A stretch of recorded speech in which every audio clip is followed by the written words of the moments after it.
Good afternoon, everybody. A happy Jubilee weekend. Hope you're all having a good time this weekend. This is your update, 2 o'clock.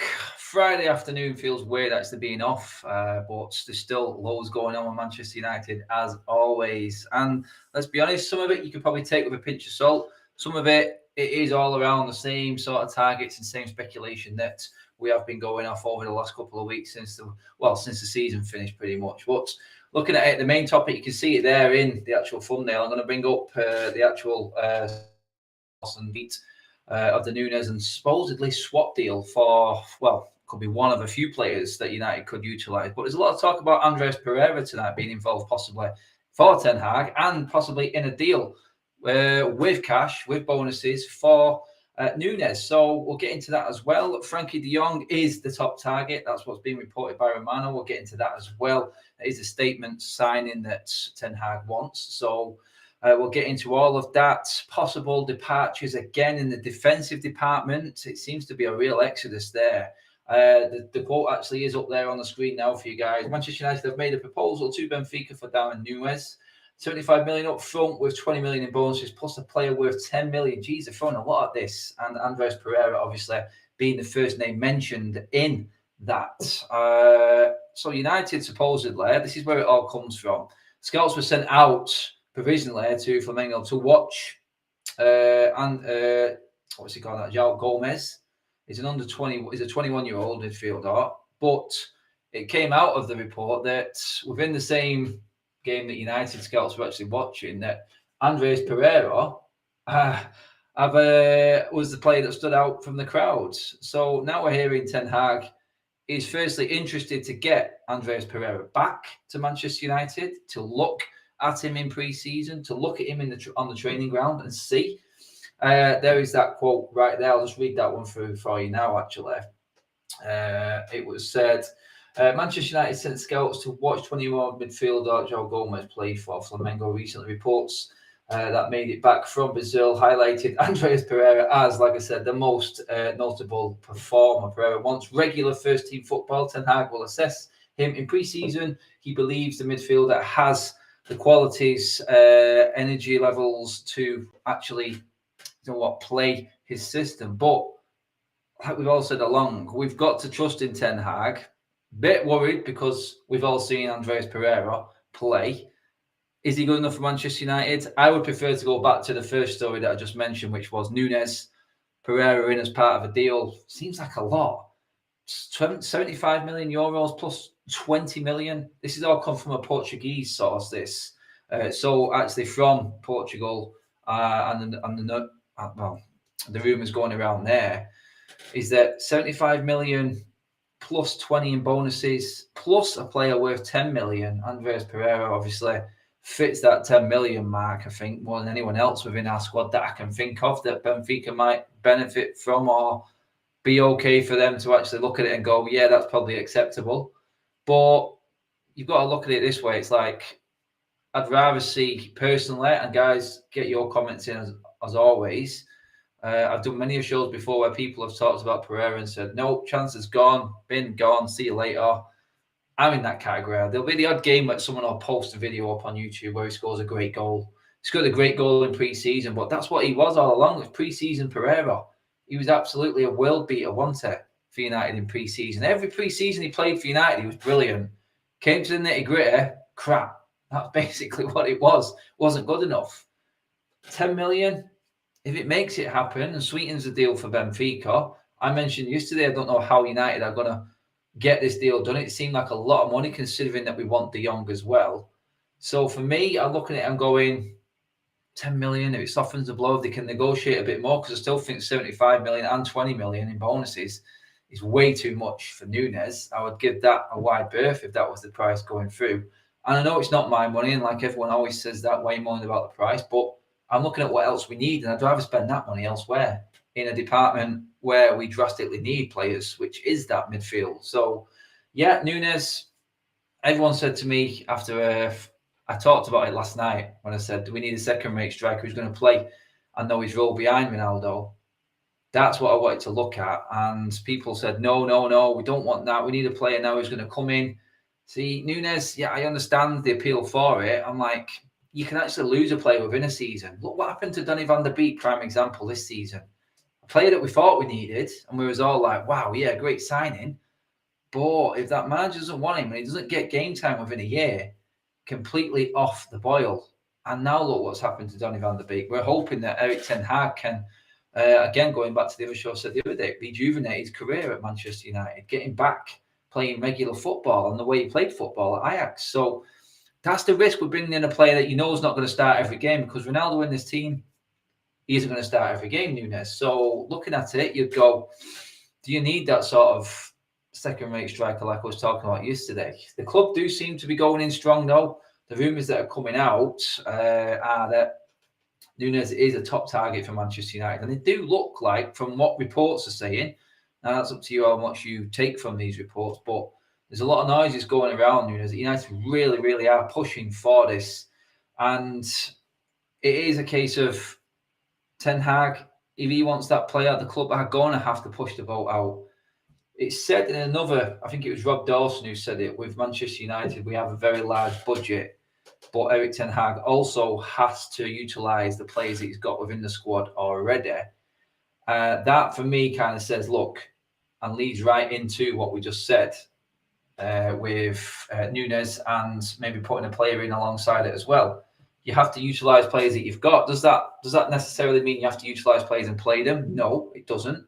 Can you utilise them players that are already in the squad as a make-weight deal to sign someone like Nunez? Yes, you can. I wasn't necessarily thinking about that, but I can see how that would work if we've got, like I said, if we've got the right people in place to actually make these deals happen.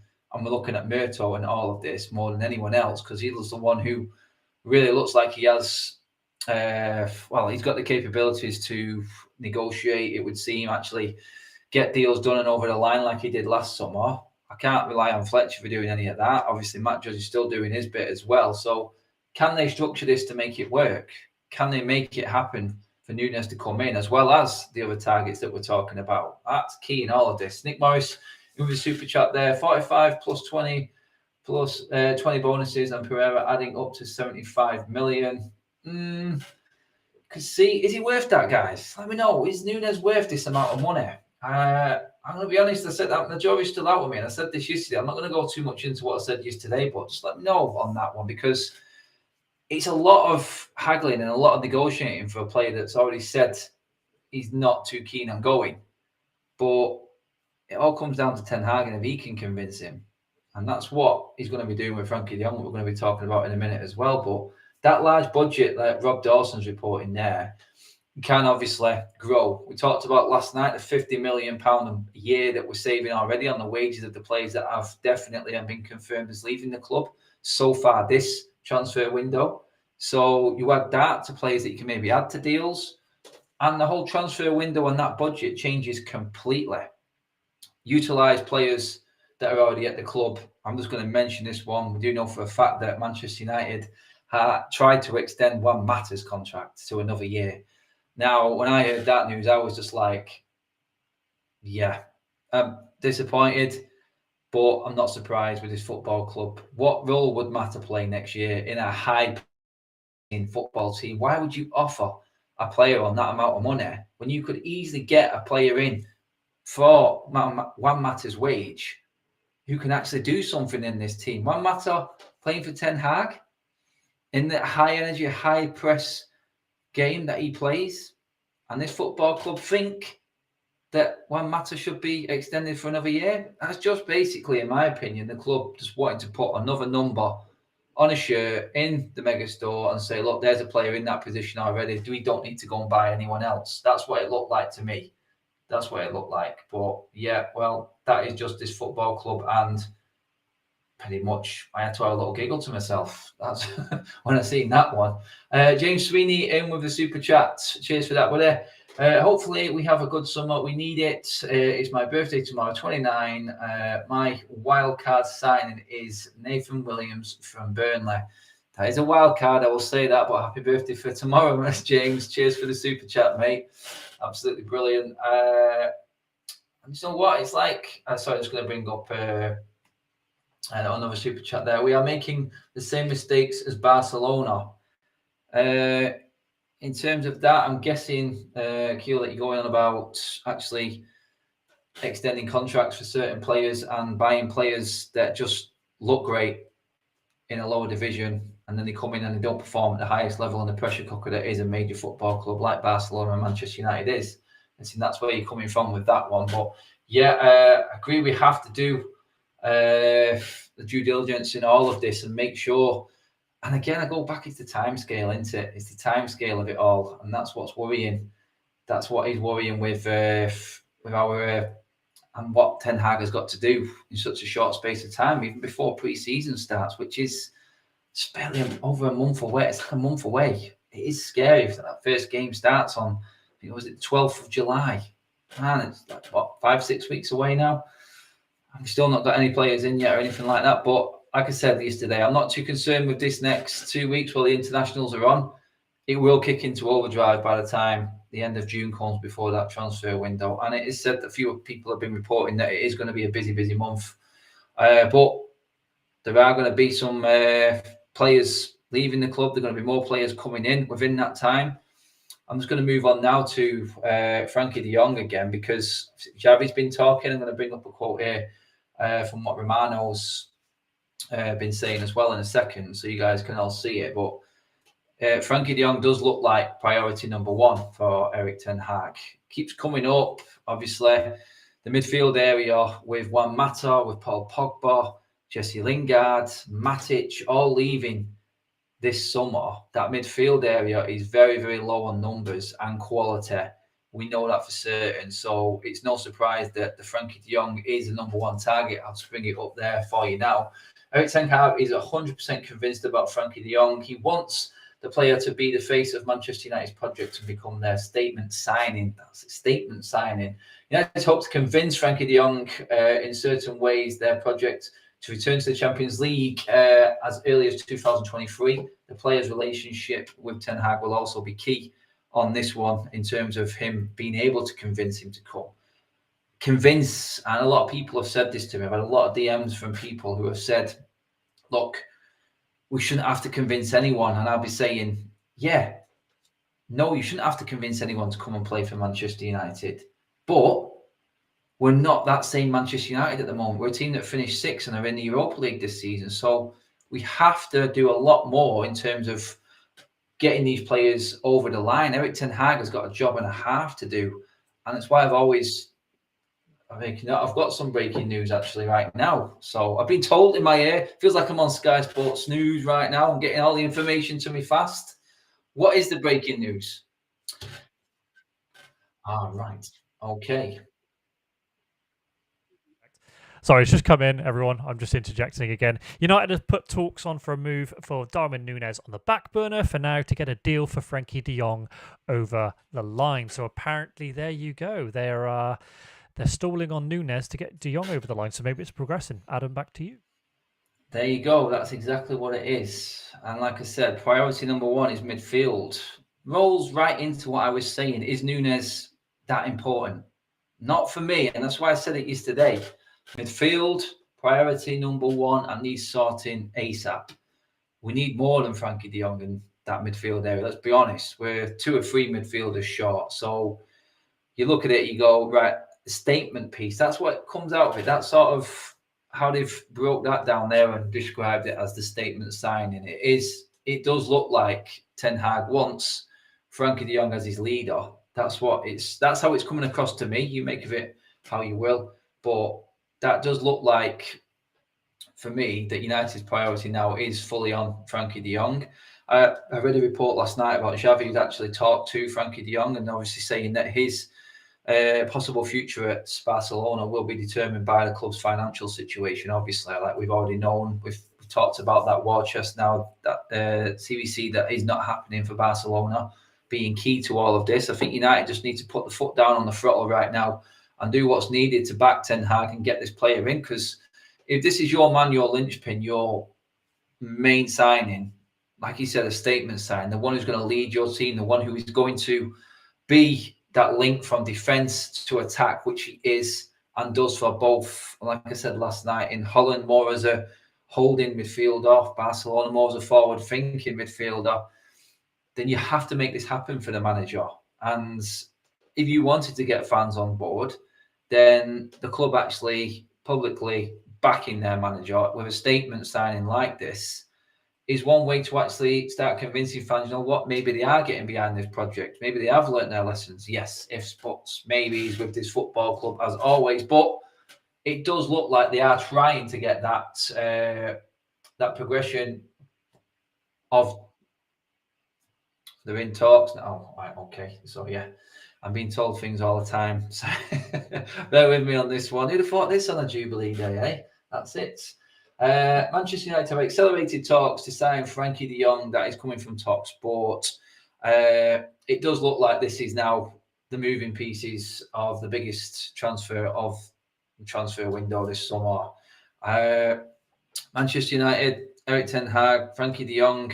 It is a big summer. We knew this was coming, but it's coming from Talk Sport now, and I'm guessing it will start spreading through other media outlets as well today that United, I think we all knew last night, there were rumours flying around that that non-financial package for Barcelona has pretty much laid the cards flat on the table for them. And Frenkie de Jong is a player that now is surplus and is needed in a different way, i.e. money in the bank, gone off the wage bill, so they can refinance themselves, obviously. And United, like I said, just have to nail this home now. Stephen Wilcox with Super Chat. Quickly just bring this one up. We're asking him to come from Barca, not Leeds, etc. Well, that's it. There is a lot of convincing for a player to leave Barcelona when you come into a club that's not in the Champions League. Yes, we are Manchester United. Yes, in our eyes, we are huge. But how do we look to the outside world right now is the bigger question. We don't look how us fans see Manchester United to everyone on the outside. And the truer picture a lot of the time and the more realistic look on how things are going is always, in my opinion, that I've seen over the years, is from the outside. Someone who isn't blinkered, who is a diehard red-tinted Manchester United fan, because we'll always see it our way. We'll try and dissect it, debate it, and figure out the best way. But to be brutal, you always look at an opinion from the outside, and they're the ones that usually are on the money. So people see Manchester United with Ten Hag will go, right, okay, that looks like they have made the right decision. He is the best available. Who is the best midfielder out there right now? Someone who has won trophies with Ten Hag and has played at the highest level at Barcelona. Yeah, there's another tick. That will start to make other people think. And then that's where I was getting to in the point of like why the fans would get back on board with it. And actually think, you know what, maybe the club are backing him and we're looking to go forward in football matters as well as off the field matters. But yeah, that is that. And obviously, I do believe that Frenkie de Jong will be a good signing, a different type of midfielder than everyone was expecting. But we know the qualities that he brings, and we know that he is already, like I said last night on last night's show, well up with the manager, knows exactly what he's coming and knows exactly what is expected of him. And that can then help the rest of the squad that are already there, and is important because we can't get rid of everyone, can we? But there are players that are definitely going to be leaving. I'm going to move on now to that. If anything else does come back up, I will bring it up on the screen for you guys. Don't you worry. But Aaron Wan-Bissaka, next one I want to talk about, because the fullback situation at Manchester United is diabolical. Trust me, I'm pulling out. I'm surprised I've got any hair left watching our fullbacks play this season. And when you watch them in the flesh, and I was asking this to someone outside Crystal Palace on the last game of the season, I think it was on one of the fan blogs, and he said, you don't realise, and it was the first game we've been to, he said, you don't realise until you see him in fresh, but it's the attitude and how easy they're manipulated on the pitch. I'm just going to bring up Wan-Bissaka's quote now from Samuel Luckers from the MEN. Man United have offered Aaron Wan-Bissaka to at least one other club ahead of the summer transfer window's opening date next week. United received a recent inquiry from a Spanish club about Dalot and informed them they were unprepared to negotiate for him, but would for Wan-Bissaka, which is very interesting. Can't get rid of everyone, like I said. Dalot has definitely attracted interest from abroad, Spain particularly, but Wan-Bissaka is one of them. Didn't play. When he did play, didn't perform this season. Looked completely out of his depth. And let's be fair, would be one player that many United fans wouldn't really be too concerned about leaving the club. If you can get a fee for Wan-Bissaka, then all good and well. But again, how many players can we bring in? And we talked about maybe 5 last night coming into Manchester United. If you get rid of Wan-Bissaka, that leaves Dalot on the right-hand side alone. Maybe you could talk about Laird coming back in from Bournemouth. Not had a great time on Bournemouth at loan. Was in and out of the team, so that's not gone well for him. Again, another player that Ten Hag has to look at quickly. And then you break it down in terms of why nothing's actually happening right now in terms of the transfer window. There are obvious areas within this team where United need to improve, a la midfield, because we just lost 4 or 5 midfielders. So Frenkie de Jong, I would say, is a dead cert in terms of what, and now the rumours that are coming out today are backing up that. In my opinion, I think will be the big signing of the summer. I think Timber will be the other one. So you centre back and you centre mid. And then I think in the other positions, because we have got numbers there, but Ten Hag really does need to see the actual output from the players that are already there. And it's like Rob Dawson was saying there, he has been told that he has to utilise what he's got in the squad already, playing and sell on ability. So, yeah, you're looking at it, you go, Dalot wasn't horrendous, not great, probably not good enough. Is Ten Hag happy to keep him as a number 2 and then go out and buy a permanent right back? This is what he has to figure out in such a short space of time. And I think why he started early. He'll be watching footage, but I guarantee he will want to see them in the flesh and see, look them in the eyes and see what they're made of. And I think that's what's important in all of this. He's going to have to figure out who he's good and who he's going to be able to stay within this squad of players, with the players added to it. Because, like I said last night, again, there are a lot of players that have to do an awful lot to convince the fans, let alone Ten Hag. And as soon as they start underperforming again, it'll be too late. So Ten Hag has to sort all this out within this short space of time before the season kicks off. July, end of June, going into August, this transfer window is going to be absolutely mental for Manchester United. Maybe it's a good thing that we actually start the season early and Ten Hag will get actual game time of looking at these players and actually see what they're made of. Not just actually skill-wise and what they've got physically, but mentally as well, because the mental block on a lot of these players has been off the scale in terms of not being anywhere near good enough, this football club. Wan-Bissaka, he's on the list. He probably was on my list for getting rid of. He's definitely, by the looks of it now, going off reports, on the list for another player that's out of this football club. 2 other players reportedly out or on their way back. We talked about loanees coming back. Axel Romano is saying he's out of the door. Eric Bailly, another one who always signed up to a new deal and never used, threw under the bus, in my opinion, and has been unfairly treated in terms of performances on the pitch. It's why I was always convinced something went on behind the scenes with Eric Bailly, because when he played, he was pretty much one of our best centre-backs, especially in the season when we finished second. Never really let us down when he came on the pitch and when he played, but for some reason then got dropped constantly. And it was always Maguire and Lindelof. Eric Bailly, I mean, from what I've watched, has been available for a long time this season, not used by many managers over the last 5-6 years by Manchester United. So I just looked at it and thought, man, there has to be something going on behind the scenes there with Eric Bailly, because there is a decent player in there, and I can't understand why he's not got the game time. He didn't really get a sniff under Ralph. And we know Ralph has a big, or did have a big sort of philosophy on players in training and their attitudes and willing to do more. But like Romano said there, and that looks quite condemning in terms of what he's put there in his tweet of both Bailly and Axel be out the door this summer. I mean, the list carries on, doesn't it? I mean, you had them 2 together. There's your whole sort of central defensive backup gone.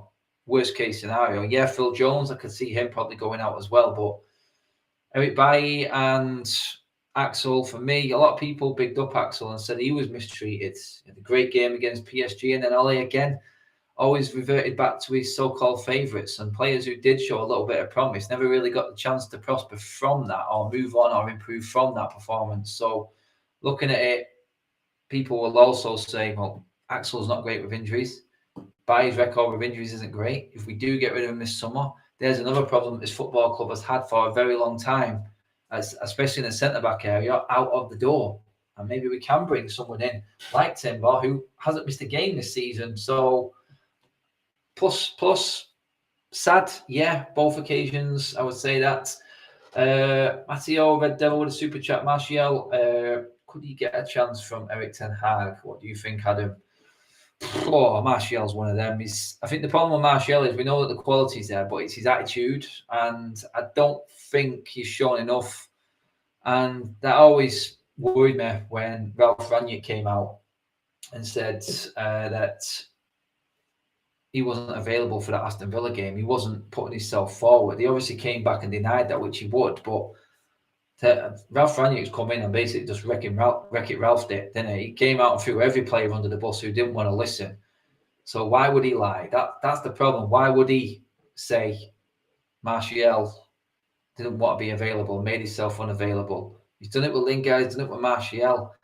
This is the problem with Martial. It's like, and it is proven, and I've said this to a few people before, when he's got serious competition or he's not the number one striker, then he goes off the boil and his attitude changes. Happens every single time. When he came in for Louis van Gaal, everyone was saying, look at that first season, it was great. Yeah, he was the main man. What happens when you bring a player in? Oh, it changes all of a sudden. Look at it. Zlatan, Lukaku, Ronaldo again. It just doesn't seem to be that same player. If he was your striker and if he was guaranteed games every single week, he seemed to perform for United. But when the chips were down and he had to compete for his spot, he just seemed to go disappearing, and that's the problem with him. But I don't know is the word. If Andres Pereira is going to get looked at, there's every single chance for Martial, mate. That's what I'll say, because I don't rate Pereira. I love to be proved wrong, especially when it comes to a player and actually us prospering as United fans from that. I would gladly just stand there and eat humble pie if Andres Pereira came back and was that midfielder that we didn't realise we had but just wasn't utilised properly. I highly doubt it. I really do. I've not seen enough. And yeah, he can be playing well in pre-season and over in Brazil. But like I said before, and this goes to every player coming into Manchester United, Manchester United pressure added to Premier League pressure, fixture pile up, the demand and the quality of players and managers and teams above where we're at right now. It is a massive step up coming to Manchester United in terms of their expectations and what they're going to need to bring with a new manager who is obviously still finding his feet, as good as the signs are with Ten Hag. It's his first season as well. This is a huge season and summer for Manchester United. And like I said, yeah, it all looks good on YouTube videos. It looks great seeing these player highlight reels, but I've seen him up close and personal. And when it gets a bit tasty, when the chips are down, a lot of these players go hiding. Matteo, Red Devil, that was a comprehensive answer. Thank you very much. Great show. Brilliant super chat. Love that one. Wish they could all be like that. But yeah, guys, well, we've been on, obviously. You've seen the breaking news coming from TalkSport about Frenkie de Jong. This now does look like this is United's main target, and they will go all out to make sure that Frenkie de Jong is the so-called statement, as they've said, statement signing for Erik ten Hag. I think he is a player that will prosper for us. Like I said before, coming into the Premier League, if there was a league and a club that I would choose a player to come from to actually be ready to come to United, I would probably say the expectation and demands of a Barcelona and what them fans are like and how much pressure is on the players there. For a player to come from there like Frenkie de Jong to United at this early age with a manager that he knows, I think he's ready. Yeah, it'll take a little bit of time, like I said, for any player, but I think if you had to pick one from another country, that would be an ideal one. And Frenkie de Jong has got qualities that this midfield hasn't seen in a long time, in a very, very long time. So let's hope we can get this deal done, because I do believe that will be a signing which will bring a lot of the other players together. And by that, I mean, if Donny van der Beek comes back, Timber comes in, there's a sort of spine there and a togetherness which then players understand, and then that can sort of breed out into the rest of the players. And hopefully more people on board with the Ten Hag way as early as possible in pre-season. And we can get cracking as soon as possible when the league starts. And that's what's important, a fast start.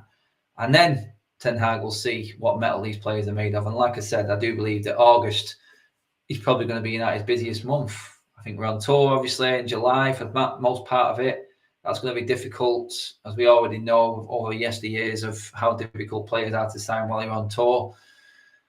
But when the season starts and he actually sees what these players are made of for real, I think that's when we're going to start seeing fireworks. Frenkie de Jong is an obvious one because that midfield is it's lacking numbers and we need quality in there. So I think that's a signing we don't even have to think about. Central defence, we need a better one. Obviously, Timber, simple signing to make. They're the two I would expect to happen by the end of June, I would say. That's my prediction, my own alone. I'm not saying that's a definite, but I do think the real fireworks and the surprise packages and deals will come July and August, back end of July into August, around the start of the season time, because then he will see. It's like right back.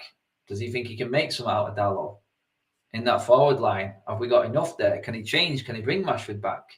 It's all these questions are going to get answered in pre-season and the start of the season. That's where I think all the fun and games are going to start. But guys, that is your show. That is it for today. We're going to leave you to go and enjoy the rest of your afternoon, whether you're going to the pub, whether you're having garden parties. Be safe, enjoy yourselves. And as always, if anything does break, like it just did today on the show, we will bring it to you here on the United Stand. Give the video a like, people. Share the video and subscribe to the United Stand. We are getting ever closer to 1.5 million.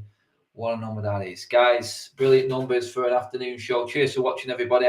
I will see you tomorrow. I'm on all day tomorrow, so come and join me tomorrow, and we'll see what else has happened in the world of